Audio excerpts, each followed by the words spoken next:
bạn chụp được xu bằng ba chục niệm xưa bà bong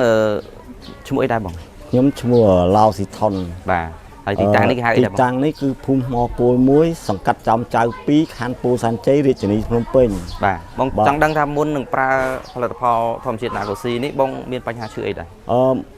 ពេលដែលខ្ញុំមិនតាន់ប្រើនេះគឺខ្ញុំមានអាការៈផ្ដាសាយហៀសវោដោយខ្ញុំព្យាបាលថ្នាំអីក៏អត់បាត់ដែរដល់បាន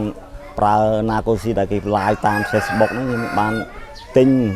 បានមកកំប៉ុងហ្នឹងខ្ញុំប្រើប្រហែលជា3ទៅ4ថ្ងៃនេះខ្ញុំចាប់ដើមដឹងថាលេងហៀសបោលេងហៀអីរហូតទោះតែខ្ញុំប្រើអស់ហ្នឹងដូចជាវាអាចជាហើយឥឡូវហ្នឹងក៏អត់មានធ្វើទុកអីដែរគ្រាន់តែ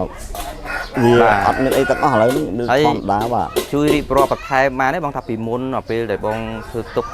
Alexi អីវាលាកវាឈឺធ្វើទុកយើងមិនខ្លះ ធ្វើទុកហៀសបោហ្នឹងហ្មងទ្រាំអត់បានតឹងច្រមុះហៀដូចទឹកបាទចាក់ចោលចឹង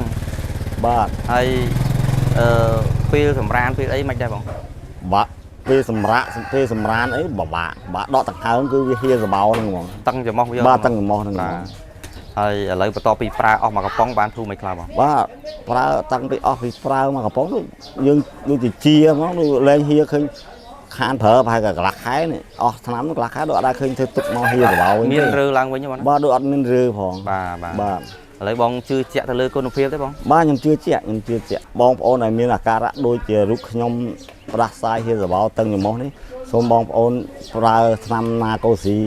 ផលិតផលក្រុមហ៊ុនហ្នឹងទៅអាចជឿជាក់ថាជា